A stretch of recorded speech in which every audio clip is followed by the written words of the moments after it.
webinar. We got it a bit doubled there.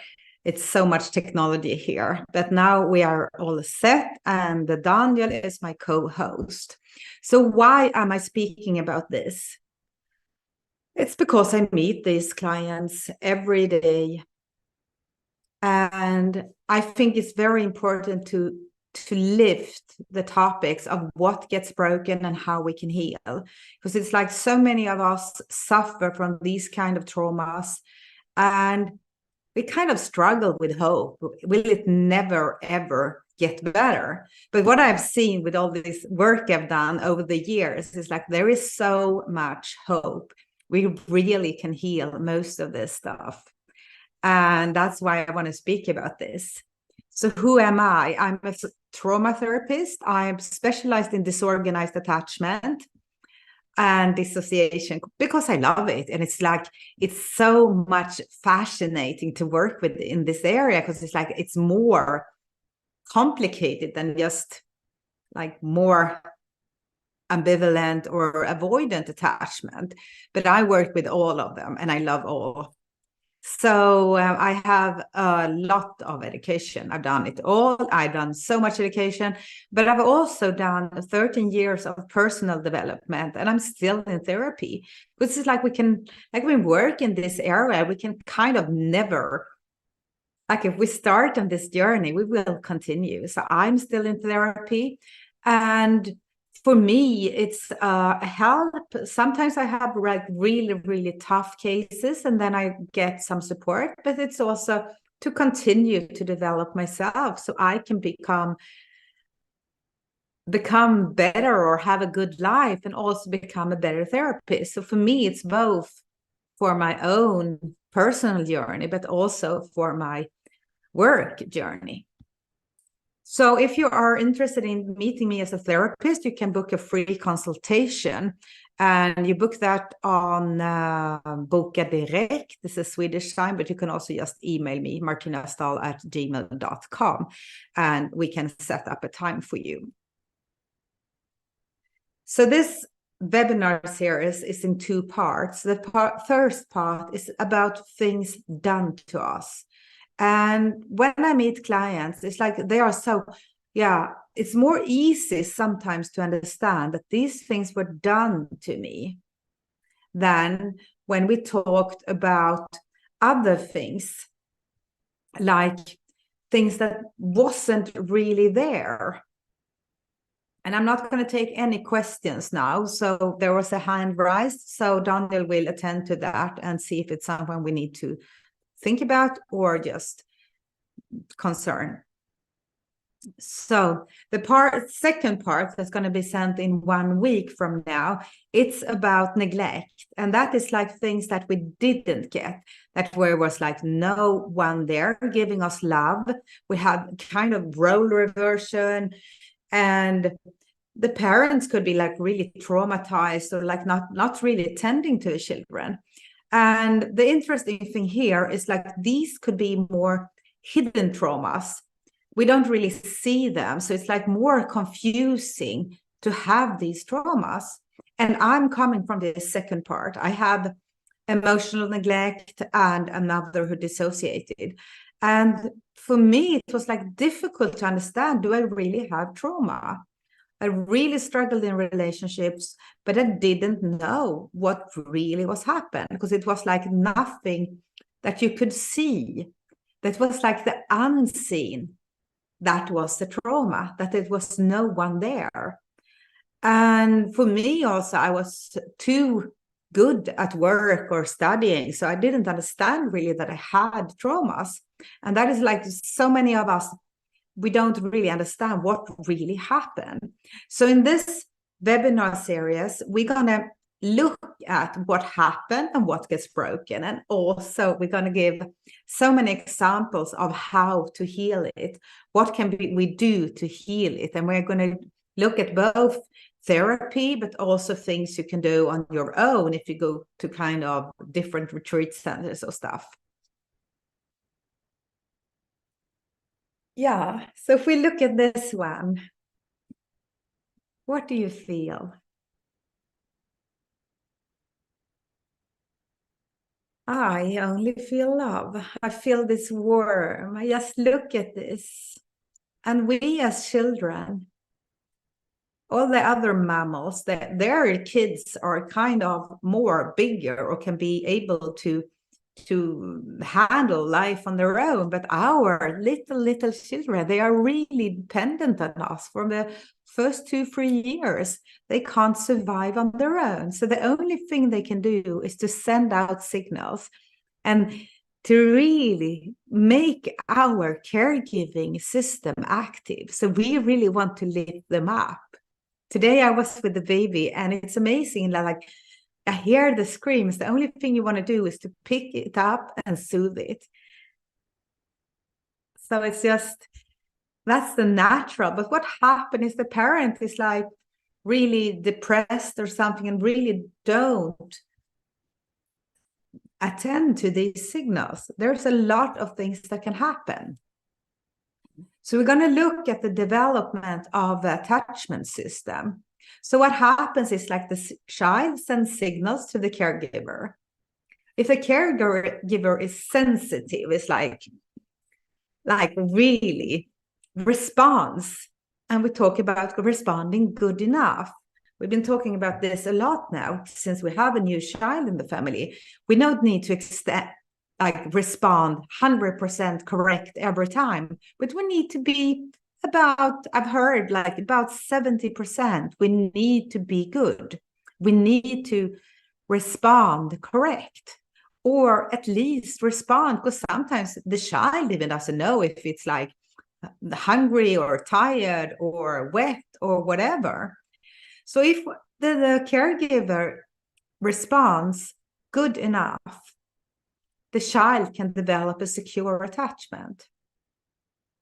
But me and most of my clients, that was not the case. We didn't get that good enough responding.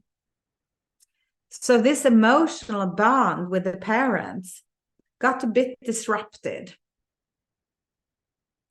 And we kind of figured out, we can find, if we get a secure attachment, we feel worthy, we can trust others, then we world the self.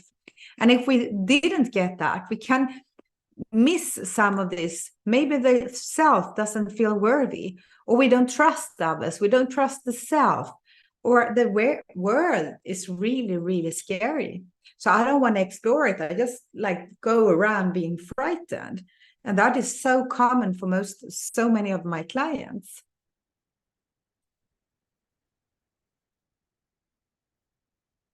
So if we look at secure attachment, we also have this theory of a neurobiological core self that my teacher Diana talks so much about. And if we have that secure attachment and we have that kind of core self, we have agency, will, desire, vitality. We have an expanded self, or like a full self that is kind of really energetic and have so much passion and powers and just want to do things and explore the world and play, and we want to be intimate and we want to create things.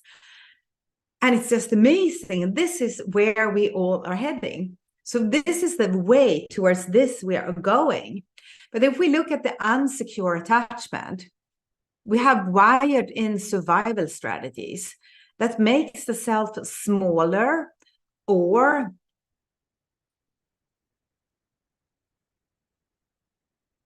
different. Like we live really like, oh, we can be whatever you want me to be. So I'm putting up some images of how to describe this.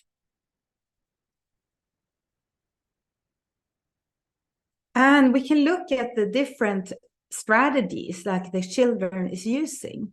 So the ambivalent children, they have a caregiver that have mixed availability. Sometimes they are there attending to the child, sometimes they are not. So what happens they make a strategy of, oh, I always try to be as good as I can be so the other people like me. They're really looking up what does the other people need, and let's just do that. And what they miss is the ability to develop a full self And we can also look, we're not going to really look into the different strategies. I'm just going to take them very, very short today. And we can look at the avoidant. Their caregiver was dismissing. It was like, oh, that's not so important. And they had like no emotions. And the child has to like really function on their own. Okay, me, myself, and I can go out in the world. And it's like they learn not to trust others. According to the ambivalent, that's just trusting others, not trusting the self. The avoidant is like just an ice queen. Yeah, I'm super good. I just trust myself because I can't trust anyone else. And then we look at the disorganized.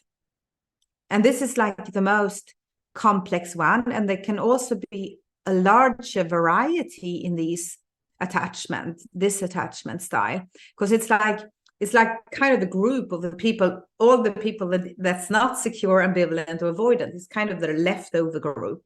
So there could be just more fragmented or different styles in this one. But what like one of the most common things from the caregiver that like kicks people into this attachment style is that the caregiver either are frightening the child or having so much trauma self, so they get frightened if the child comes towards the parent, like coming to the father, like I have so much emotions, and the father can't handle that kind of emotions, the father might dissociate or become angry, or the child is really left with like a lot of fear but no solution. So what most people want or need when I work with them is love. We didn't get enough love. So we're going to do a little group exercise, and you can have your mics on or off. And we're going to just do some circles of this meditation. And this meditation I did on my online seminars during COVID. And then it was so amazing because it was like a girl who sent this image to me. She has tattooed that on her arm because yes, always remember we are love. And as you saw the child, we are born as love. That's what we are. And that's what we're going to get back to when we do all these healing work.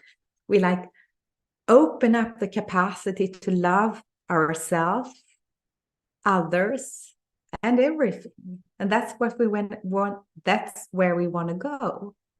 So you can repeat this together with me. And when we did this on the webinar series, we did this with movements, hand movements as well. So we can do this together. And we say like, you are love. I am love. And we are love. So just feel this like, you are love. I am love. We are love. You are love. I am love. We are love. You are love. I am love. We are love.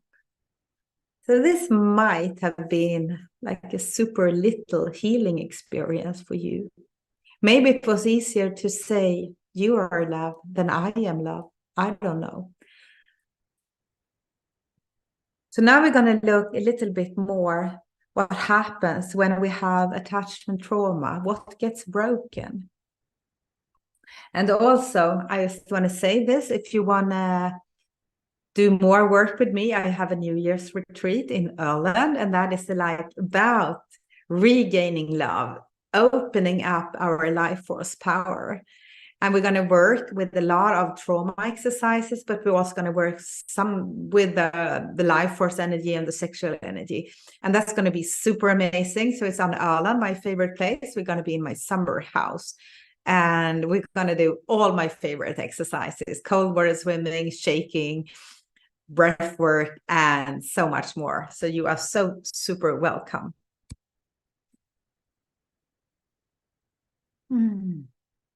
So what gets broken, or what can we see get broken when we experience attachment trauma? And the attachment trauma is when we repeatedly get non-sensitive caregiving. We are repeatedly being like abused or neglected or things like that. So it's not that it happens one time. One time could be enough, but it's more like the repeated pattern of not good behavior from our attachment figures. So what we can see here, what can happen, it's like we can get locked into this fear without no solution. It's like we start to become hypervigilant. We're always on the lookout for dangers. The self feels unworthy. We shut down emotions or become passive aggressive. The body can feel numb or disconnected. We find, or we're not able to set good boundaries for ourselves. We like, let everyone, I met a woman or a man, it's like, yeah, everyone can do whatever to me. It's like, I don't have any boundaries. And that is not good in the long run. It was when the violation of boundaries have been done so many times, the boundaries just dissolves and we don't have them. So we have to start doing the work of rebuilding, refinding the boundaries. And also trust is one thing that we can slowly build up again. We couldn't trust back then. I will also say, you don't need to have all of this. This is like example of what you can have as effects from having traumas. So to trust. So when I was young, I trusted myself. I didn't trust others. I didn't ask for help. I was like, yeah, I was really self-reliant. That could be good. And it could be really good if you run a business or something that's like you really trust yourself, but no one else. And it's like really critical. But it's not fun if you're going to go into intimate relationships. So trust is something you can rebuild by finding people you can trust. So after a while, we went, yeah, I can really trust someone. Yeah, I can trust this one. I cannot trust that one. So when you like repeatedly again experience the opposite of what you had then you can like rebuilding trust. And we're also going to talk about sexual trauma today, sexual abuse. And then our life force energy and where our sexuality becomes blocked by trauma or by shame. We're also going to look a little bit of dissociation and fragmentation. And these are really hardcore survival strategies. And a lot of us have them. I have dissociation and fragmentation. And that is what happens when it's like, then the trauma or the emotional things that happens is so extensive or so much more than we can handle. The psychic's own solution, like the last solution, is to fragment, to split the self, or to really get away from the self. It's like get away from what's happening so we can feel airy, or we can feel like we're really not there. And we can also have this fragmentation where we like split into different types of self. And that is like in the worst case is called DID, dissociative identity disorder. But all of us have some kind of roles. But when it gets really difficult is when the roles are not aware of each other.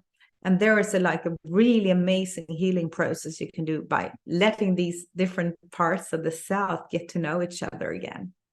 So what I say we lose is love, lust, trust, value, safety, self-development, energy, and mind. And when I talk about mind, we don't have a still mind. There's always something going on.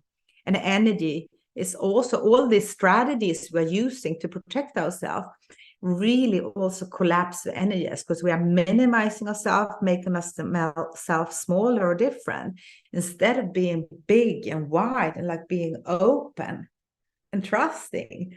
It's like so much you can kind of see on people, like do they have a big energy? There's like less traumas. If they are like really small, having a lot of like going together in the body, it's like could be a lot of traumas. So that is what we look at. That's what we're gonna regain when we do all this work. We regain our energy, we regain our capacity to be fully ourselves. And we can also like develop the self. That is also like, if we live in a really frightened environment, we don't have the time or energy or anything to develop the self, like really understanding who am I. There's no one mirroring us. And then we have also like, we're more on the lookout for danger.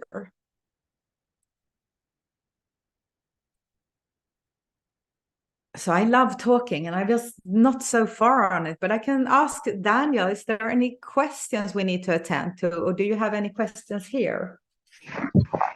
Not at the moment, but you're very welcome to write the questions in the chat group.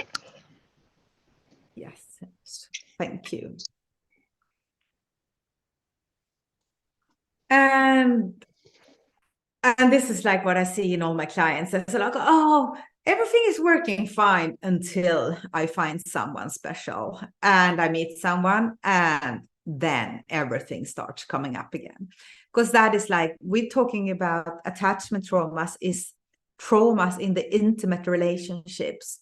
And you can function super good at work or being an entrepreneur or student or anything that could be functioning without having the traumas triggered. But when you go into intimate relationship, you meet that amazing man or something, then everything comes to the surface. And it's good and bad, because it's like, it's bad that it happens, but it's also, like I tell my clients, it's a possibility to start the healing. You get the things up on the surface. So when we heal, this is about giving the child or adult what they didn't get. That is when we start the healing process. You didn't get love, so we give you love.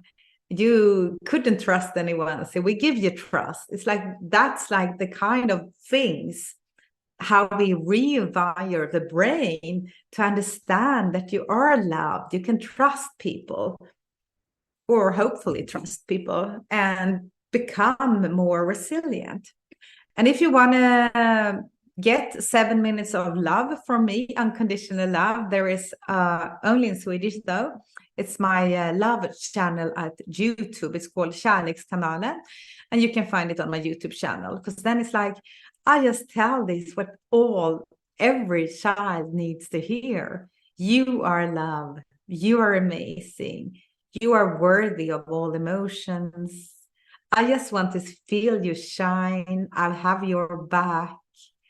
And this is what I keep telling the baby when I meet him now, but he's so small. So it's just so much love in there. And I do these exercises also on all my retreats to give love and giving the child what it didn't get. And some people think they can do this kind of positive affirmations. And to my extent or my knowledge, they don't work really. Because it's like, you can do them, but it's like you have to find the seed of love before you can start building on it. So now we're going to go into the hardcore part. And it's important to talk about these things, but it also can bring up memories. And we will be at 8 o'clock. We can also tend to some emotional needs if you get triggered. But we're going to talk a little bit about what these kind of traumas look like. And this is only like a broader perspective. It's not like exact, not like exact definition. It's more like based on my experience, what I've seen in my clients and all my retreat participants. So we're looking at verbal, emotional, and physical abuse. And believe it or not, there is a lot of children being beaten or being threatened. Like, if you don't behave, they're going to beat you, and like always feeling this kind of threat. There is also a lot of verbal humiliation and criticizing, like really not talking good to the child and using like constantly criticizing the child. There are also, like, if we look at the emotional side of it, it's like not attending to the children's emotions. It's like, or just dismissing them, or giving the child a silent treatment. I also see very often that it's like one parent that has the right to all the emotions. So that person can be like super drama, be super angry, but no one else is able or allowed to show any emotions. So it's like a lot of things happening there. So when you have these kind of abuse, what happens in the child is most often there is a fear, or also like a constant looking out. Is it safe, or am I going to be humiliated or criticizing? It's like kind of really changing behavior to try to sneak under the radar. So don't get the lion waking up. It's more like just trying to hide, trying to behave, trying to be good. And all these kind of patterns is like, strategies is like really super good to protect yourself back then. But it's really difficult then you get into intimate relationships later in life. So a lot of people have this constant criticizing or being beaten. They kind of feel like if they're constantly criticizing or beating me, I must be bad. So they kind of get an internal like channel telling them like, you are bad and you are not worthy. And it's like the only way they can understand, like, if someone is beating me, it must be because I'm bad. And that is like so kind of smart as a child. The only thing they can think, like, if I'm been beating, I must be bad. They can't see that, like, my dad is wrong. He's not allowed to beat me. I'm super good. That's not the conclusion they make. They make the conclusion, I must be bad because I'm beaten. So that what we need to heal here is like kind of finding the self back, and also healing this inner critic. And that is like really interesting psychological work to do, to see and find this kind of inner voice and kind of lifting it out of the head and see that is your dad's voice constantly criticizing you, saying that you're this or that. And then after a while the child believes that, and that kind of radio channel continues until adulthood. And then what we do is then we lift it out and like notice, oh, that's my father telling me all this shit all the time. And then we start to see, yeah, as a child, you need to believe that. But as an adult, you can see this is like your father's radio channel. It's not yours. And we can start to find, who would you be if you wasn't listening to that all the time? And also to see, like, look at the child. Was the child bad? No, every child is amazing. Every child is worthy of love. There is no bad children. It's only bad behaviors, but with other people around them, because they were treating bad. And when we talk about this, it's easy sometimes to just put it on the parents instead of like looking. It's more like a generational, intergenerational trauma. It goes back and back and up and up. So it's not really like your parents does this because they are evil, because they were treated the same, and then it like just falls down. So our main task here in life is kind of to cut that intergenerational traumas and be good parents to our children. And it makes me most happy in the world. I can see my child, he's 23 now. I feel he has a secure attachment. He set boundaries to me. We can discuss things. And there's just also so much love and so much good communication. So that's like my biggest win by doing all this therapy I've done for years is to see how good he's feeling and how good our relationship is. And this is a healing path you can do whenever. It's always a possibility to heal. While healing yourself, you heal the relationships to your children as well.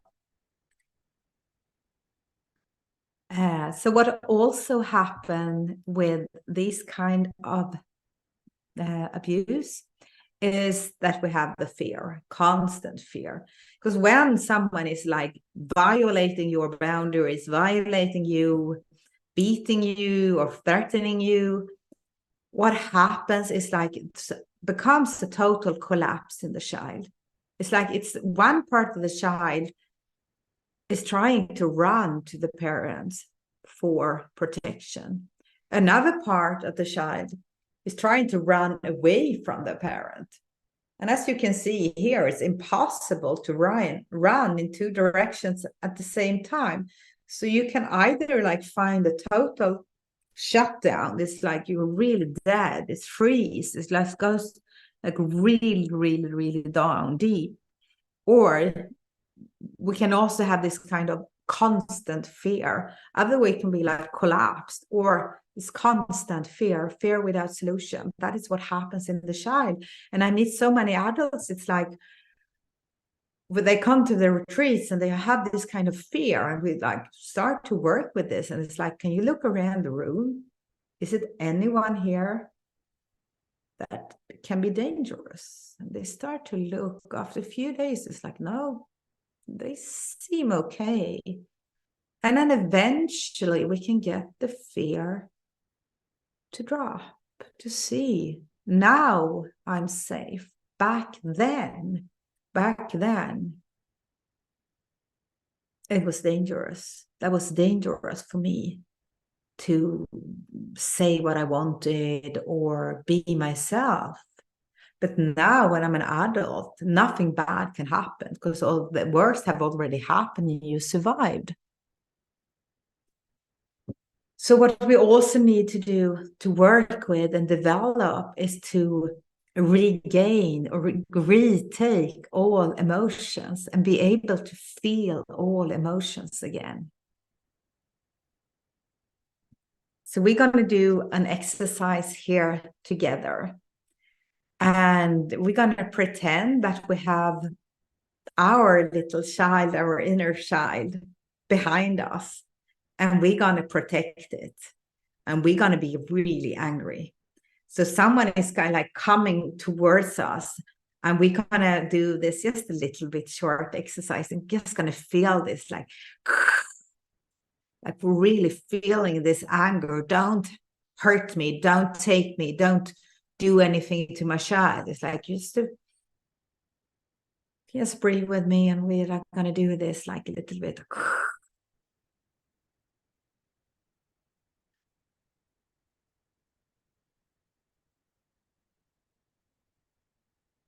Sometimes this is really difficult to do, but like feel a little bit of this.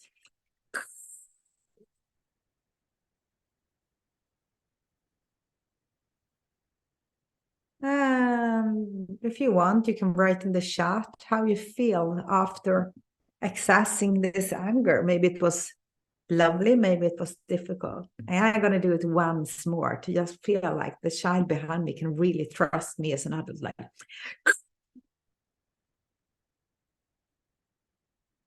you know what I notice in my body is that I rise up, I feel expanded, I feel more power inside. So this is part of the healing. And on the retreats, we do this outside and we play. We really play with it. And some people are tigers and some are hyenas, and we like really find that kind of maternity instinct to protect our children. And that's so much fun. Because it's like, I love doing this work because it's like everything is possible to heal. And sometimes when I've done this exercise, I take pictures of people because they really looks so powerful. And that's so amazing to see. And this I've also, so in therapy, we do a lot of this fear work to kind of learn the nervous system to calm down, to understand that now we are safe, or at least as safe as we can be. And we are not so small and we can protect ourselves. So the other things we do in therapy is also to feel the emotions we couldn't feel, feeling the anger of the abuser, feeling the love for the child, feeling the sadness for what we had to experience. And if it was like really emotional, muddy, or like really, really weird, like always this kind of energy at home that was like really dangerous or something, we can also like feel disgust for like having that kind of energetic field always present in the home.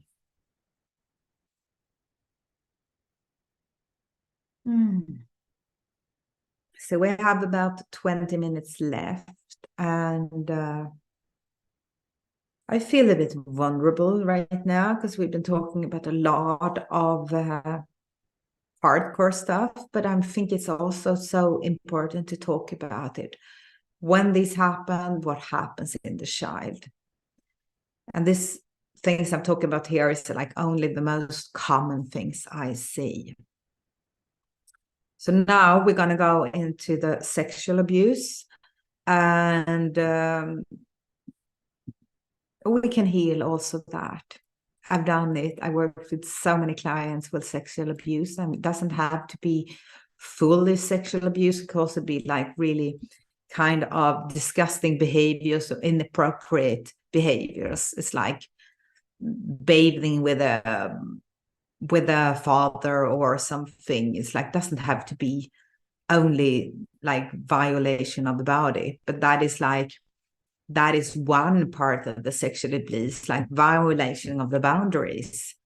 So a lot of people who has experienced this have a lot of shame, but also a lot of confusion.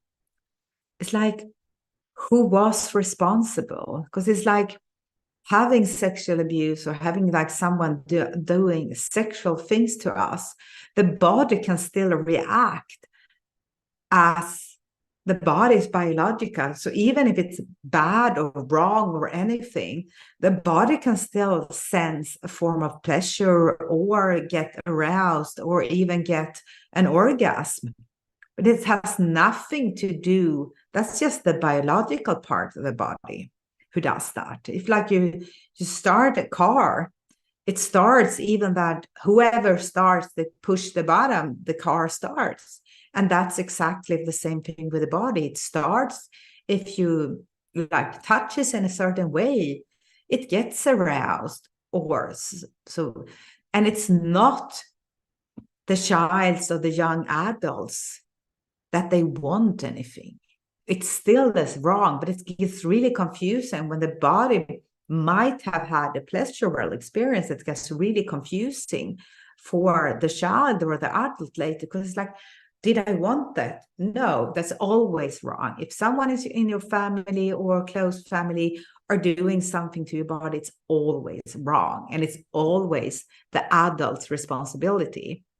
And even if it's a child doing this to another child, it's always the other person's responsibility. Even that child who's, I've worked with children that had children doing these kind of sexual things to them. And that's really confusing because it could be like a little bit of secrecy making, a little bit of games, but it's always, if it wasn't with consent or wasn't approved and it was inappropriate, it's wrong. And we have to, when we work with this kind of traumas, it's a lot of sorting. What are all the emotions in here to find this? No, this was never okay for me. I really like, sometimes we also work with like pushing away the perpetrator, like using the body to push. It's like feeling like now I can protect myself. I couldn't back then. We also look at like, where should the shame be? Some people think like, oh, I shame myself because I was abused. No, the shame is always on the abuser. So we have to give back the shame. We have to find the anger. And we have to like regain our boundaries and our sexuality. It's like, this is my body, this is my temple, and I choose who's coming in and out. And what we also can see here is a lot of dissociation and freeze responses, and that is like the most common response if we are in Sweden. The rape laws has changed, because it's like we need to have a talked out consent, a said consent to not. And if you go into dissociation or freeze, what happens is the body goes into lockdown. You're not really not there, and you can't say yes or no or respond. So that is like really a deep, deep, heavy survival mechanism. It goes boom. And that's not your fault. That is what the psyche does. And that's a natural response to threats that are bigger than you can handle. That is what animals do. If they run and run and run and run, and they can't run anymore, they play dead. And the association of freeze is playing dead. We play dead. And as adults, we can experience this when we get intimate with someone, or we go into sexuality or sex. We can trigger this dissociation or freeze response. And then we have to back off, go a little bit slowly, and come back. Come back to reality, come out of the dissociation and freeze response. And sometimes I feel sorry to talk about this, but I also think I need to do it, because we need to talk about these things, what happens and how can we heal. So how can we heal all this? I talked about it a little bit, how to regain. So this is like, we have to feel the rage towards the abuse. And this is, I love doing this together with the clients. I had a client recently who was raped in her teens, not in the family, but someone else. And we felt that really full rage of like regaining herself. It's like, this was not okay. So we did so much rage. And then she felt bigger. It felt like, yeah, they never, ever gonna touch me again. And that is so amazing to do this work, to find this powerful, because we all have this power inside us. And then we have to, like, to the child or the young adult, yes, it wasn't your fault. You're amazing. This was adults, other people doing this to you. You are amazing. And just love it and protect it and feel it and say like, yeah, you have the right. And I'm so sad this happened to you. There's also a lot of sadness here, mourning the self, what got lost, this kind of innocent love or sexuality was lost. There's also another beautiful technique is about uncoupling, especially if you have had it with incest or something in your family. You uncouple the sexuality. It's like you kind of pull it apart, like this kind of weird sexuality, or this kind of I mean, we say in Swedish, like this kind of sexuality that is like not healthy. We uncouple it, we like pull it away from you and let you start feeling your own sexuality, your own life force energy, because it's there. It will always be able to feel it again. And that's so beautiful I had another client just recently was like, oh, I feel so young. It was like, wow, that was like kind of new. It was like, wow. So I love doing this work, even when it's like really heavy traumas. The work we do together is like amazing to do. Do we have any questions, Daniel?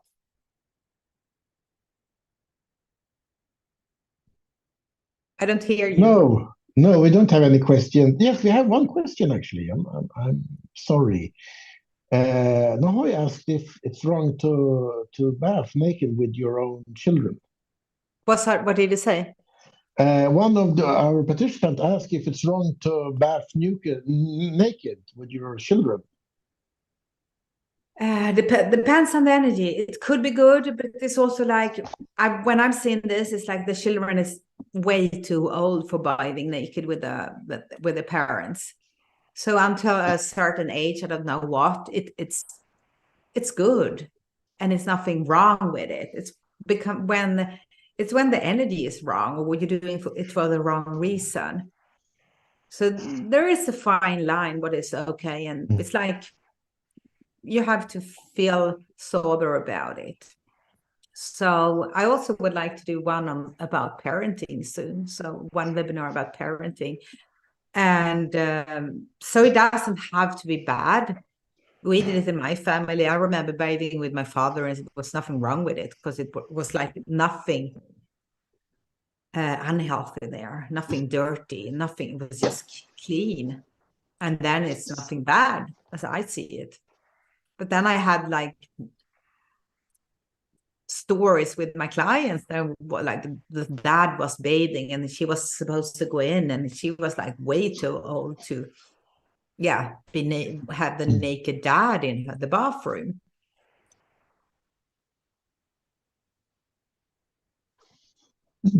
Thank you. So thank you.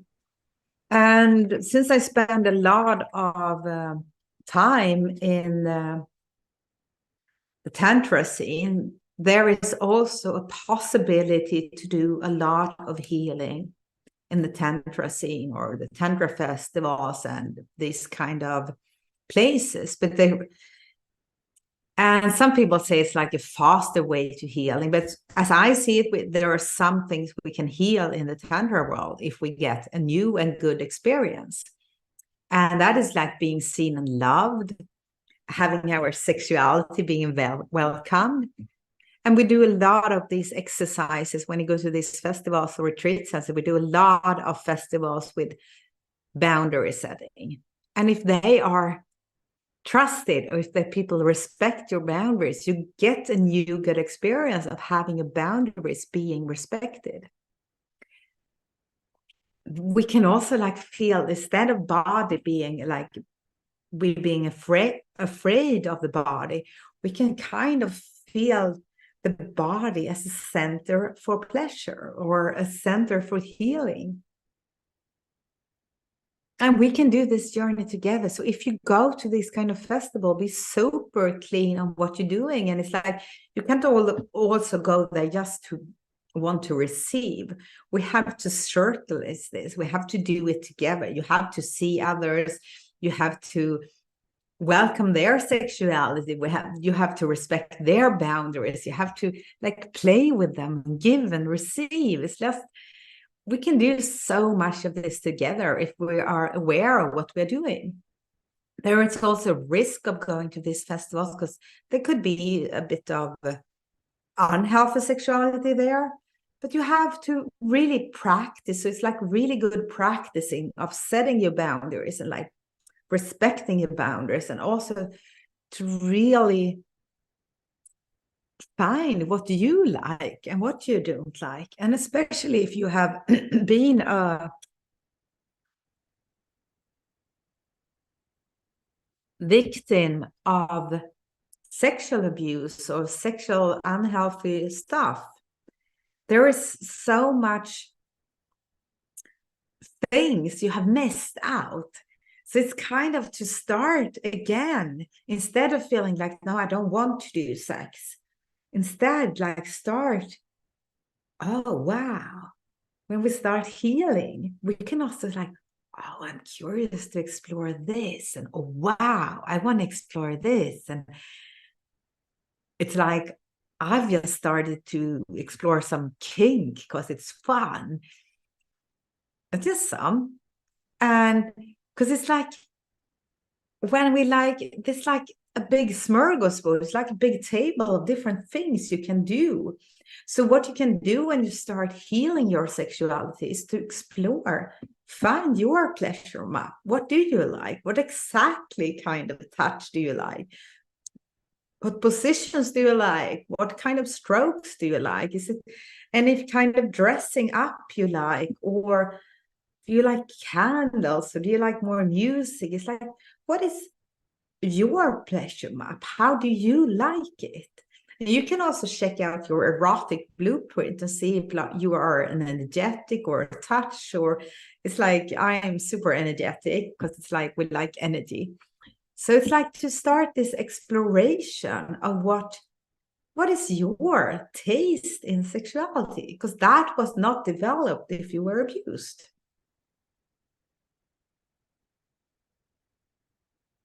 I'm going to talk a little bit more of what I do. So on my retreats, also with the sexuality, for me, it's so important to regain taking back your sexuality. And for me, I always do it in 3 steps. I start with the self inside you. And you can start with this tomorrow. When you go into the shower, see if you can like feeling the soap on your skin. You can feel pleasure, like touching yourself a little bit. You're just on your own and see if you can feel a little bit aroused or a little bit more yummy. The second part that we do on the retreat is like showing your sexual self, like playing a little bit, maybe playing sensual cats and walking around, like being sexy, not touching, just being, feeling sexual in your body and like a little bit showing from yourself. And the third step is interacting. Then we are like more full on. And then we like really play or maybe even touch.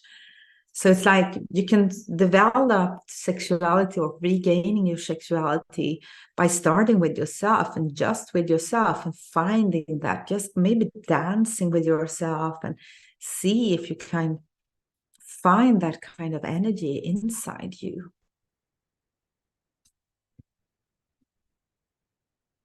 And maybe what I've seen with people coming with this kind of traumas, most of them or many of them have a disorganized attachment. And that's nothing wrong with that. Most people I meet is disorganized, and they are, as I see it, disorganized is not something to be psychopathologized, or can't say that in English. It's nothing pathogenic with it. It's just something like really tricky things happen to us. So the psyche decided to be split and be disorganized instead. And so what I see in these people is also there are so many gifts. I see so many entrepreneurs, people that are really good academics, professors and researchers and creators and artists. So much good also come with this disorganized attachment, all this creativity, because we had so much bad. We had the darkness, but we also have the light. And I'm coming from this attachment style, but on the way to heal, we can also make use of all these good capacities. I wouldn't be here, and there I am, like wanting to teach about this if I wasn't coming from this part. And for me also, working as a therapist, I love to understand, because I can really understand clients with dissociation, fragmentation, because I've been there, done that, and still does it so sometimes. And but what we see in the disorganized is that kind of hypervigilance, mixed signals. They, in their relationship, they have mixed signals. They want to come closer and they want to move away. And that is what we see, what happened in the child. They go closer and they go away at the same time. We also see a lot of dissociation and freeze, and then it's like only it's like, so as soon as you go into dissociation and freeze, you stop.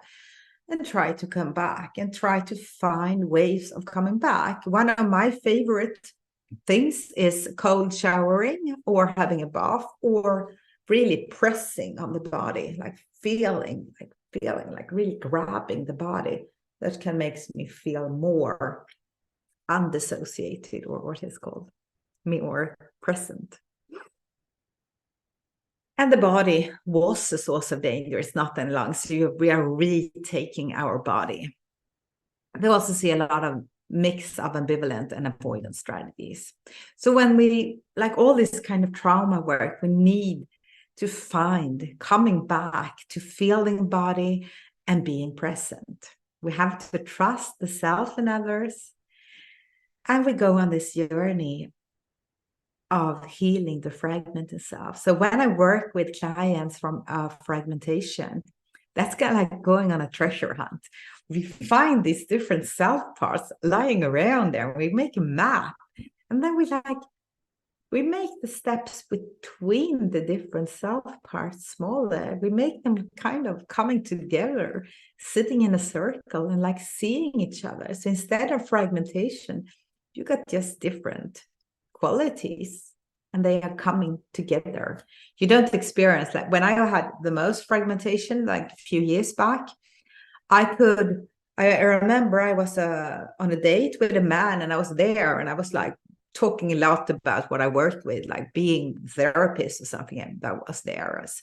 And then when we were saying goodbye, I kind of felt myself jumping into the child. I felt like very small. I was like really like a small girl in there.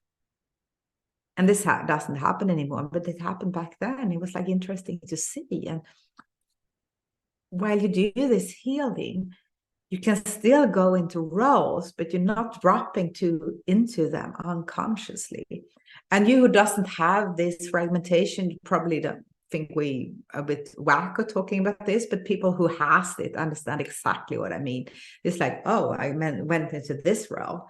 Now I can constantly use my capacity to go into different roles. I can be super tired. I can still go into my teacher role, or I can go into my mom role. It's like I can use the capacities, not being hindered by them. And that is like the healing side of it, is to use them instead of suffering from them.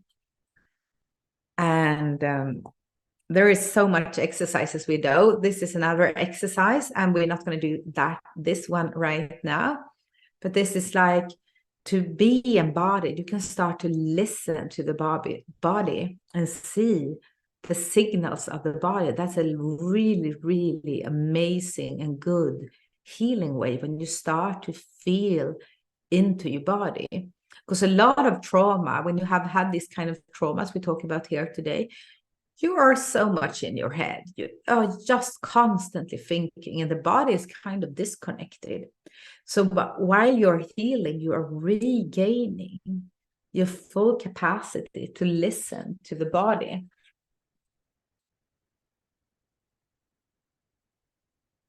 And I'm going to do a last slide here. So healing attachment trauma is like the summary here. To do the work, the therapist work is like feeling what you couldn't feel and saying what you couldn't say. That's feeling the anger and putting the boundaries towards the parents, a lot of that, and the sadness. And you start to feel worthy. And by feeling worthy, you also feel that you have boundaries. So the healing is starting to trust both yourself and others. The healing is feeling emotions and being able to regulate emotions. And your body is your temple. If you just bring one thing from this one, take this one. Your body is your temple, and you can own your sexuality, and you are the gatekeeper to your temple. And when you are healing from attachment, you also regain energy. You want to start, explore, and play again. You find this when you are like, you didn't develop the self by doing the trauma work. you can come back to your core self, knowing who you are, knowing what you want. And the best thing, you can be in intimate, fulfilling relationships, so we can regain what we lost. And if you are interested in working more with me, you can book a session. You can come to my New Year's retreat that is on Ireland. And I do loads of retreats on Ireland all the time. You can look on my YouTube channel. There is like lots of material there about love and fear, and so much about relationship and dating and stuff. And also some tools that you can use. And if you are interested in therapy, you can book free sessions for 3,000. And that's a tryout. And then you can see if you want to continue working with me. And if you want to book a free consultation, that's a 15 minutes talk with me on YouTube, you can do that. And you can do that even if you had therapy with me before and want to do a new consultation. They're so welcome to do that. And I have times for that next week. And maybe even now that's not open. But next week I have times for, and if you want to have it tomorrow, you can like email me and we find the time tomorrow, because the booking system is not open for tomorrow. So I love doing this work. And if you want to, this is what I do. And I love having you here. And now we're going to stop the recording.